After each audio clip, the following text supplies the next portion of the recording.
নবীজি ফাতেমাকে বলছে, ফাতেমা তোমার নামাজ বিনে আমি মুহাম্মদের মেয়ে বললে তোমার আমি বাঁচাইতে পারবো। নবীজির মেয়েকে বলছে। নবীজি তার চাচা আব্বাসকে বলছে, চাচা আমি মুহাম্মদের চাচা বললে আপনারে আমি আখিরাতে জাহান্নাম থেকে বাঁচাইতে পারবো। আপনার আমল, আপনার সেজদা আপনাকে পেশ করতে হবে, নয়তো আবু তালেবের ইমানের জন্য নবী এমন কাঁদলেন কেন? কথা বোঝেন নাই? আবু তালেব যাতে কালেমা পড়ে নবীজি এত কাঁদলেন কেন? নবীজি তো এটা বলতে পারতেন, এটা আমার স্পেশাল কোটার থেকে আমি দিয়ে দেব, ব্যস্ত। কথা বলে না? আরে নবীর হাতে যদি এরুমে যে বিষয়টা যে তিনি যাকে মন চায় তাকে জান্নাত দিবেন, বিষয়টা এটা না আব্বা। কথা বোঝেন নাই আমার? সুপারিশ মানে জান্নাত দেওয়া না, সুপারিশ মানে আবেদন। কথা বোঝেন নাই আমার? সুপারিশ মানে কি? আবেদন মানেই হলো আরেকজন কেউ আছে যিনি অনুমোদন করবে।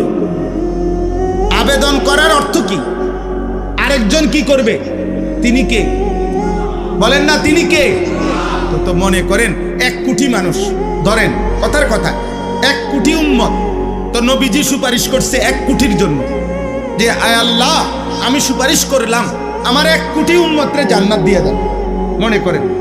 আচ্ছা ঠিক আছে, আল্লাহ তাআলা বলল, বন্ধু আপনার উম্মতের একজন বাদে আমি সকলকেই জান্নাত দিলাম, যান আপনার সুপারিশ নিলাম, একজনকে শুধু জাহান্নাম দিলাম। আমার আব্বা আমার ভাই একজন বিবেকবান বলেন, সেই একজন যাকে জাহান্নাম দিবেন সেই নামটা যদি হয় আনিসুর রহমান, তাহলে বাকিরা জান্নাতে গিয়া আমি একজন জাহান্নামে গেলে আমার কি লাভ?